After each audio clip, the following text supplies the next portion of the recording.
Peggy 12.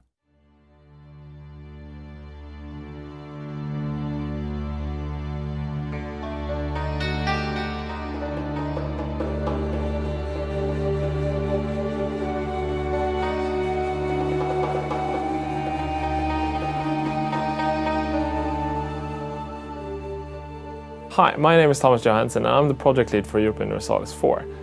Today I will tell you a little bit about how religion works in the game.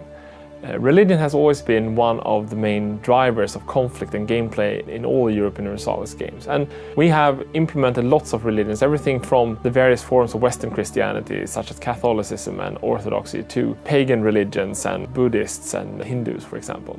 And the way it works is that first of all your nation has a religion that is given from the start. But then, on the other hand, the citizens of your country, the provinces or the peasants, can have a different religion. And this can, of course, either create a strength or conflict. If you have a country that is very unified religiously, you can use this. You can tax your peasants a little bit extra. You can try to drive your country so that it becomes focused on that religion and you can fight for that religion. But then you conquer new areas, for example, and the country can become more fractured. You can have different religions and you get a choice. You either have to focus on your country's religion and try to force the other ones out, or you can try to maintain a nation where all these different religions are tolerated and you'll try to manage it that way. And that will be a huge challenge. And of course, you can use religion in other ways. You can, for example, pick religious ideas that will help you to use the power of religion to fight your enemies. If you pick the proper ideas, you will get reasons to go to war with your religious enemies. What's new for Europa Universalis 4 is that we've tried to make every country unique, as we've said several times over the past year. And we've also tried to make the religions unique, and especially some of the major religions have almost gotten like its own unique features.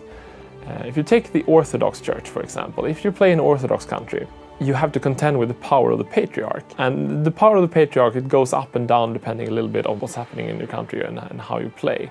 And if the Patriarch is powerful, that will help you get lower revolt risk and get more control over the peasants in your country, and you can also increase your manpower and build bigger armies. On the other hand, that will also divert some of your tax income to the church, so you will get poorer. And then on the other hand, if you go to, say, play a Muslim country, they have a different feature again. They have something called piety. And the interesting bit is here that how you behave versus other Muslim nations or other nations will change how the Muslim world views you.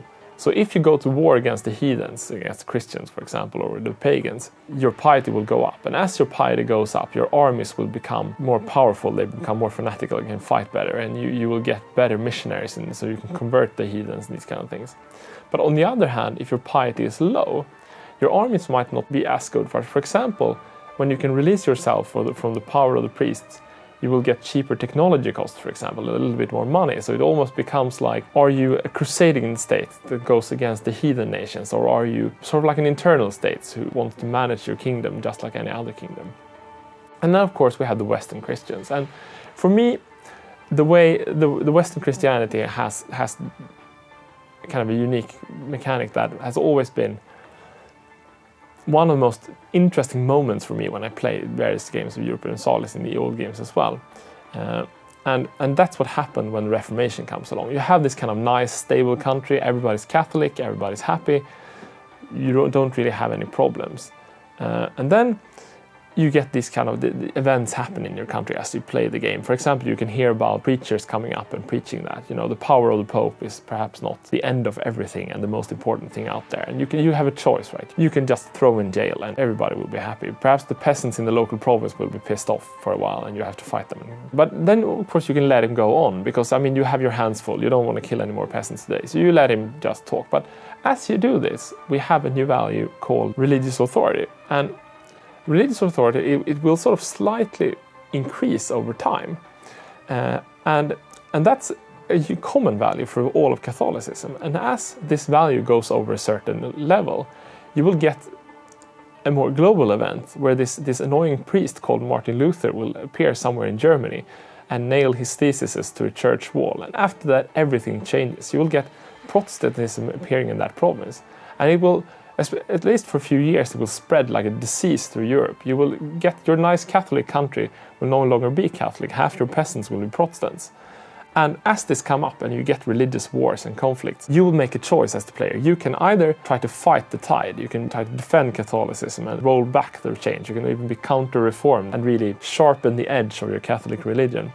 Or you can sort of embrace change and become Protestant and leave the power of the Pope, incurring the wrath of the Catholic Church and of course of the local population in your country who choose to be Catholic. So it's really a game changer in this phase when Catholicism splits in Protestantism and then Reform comes along.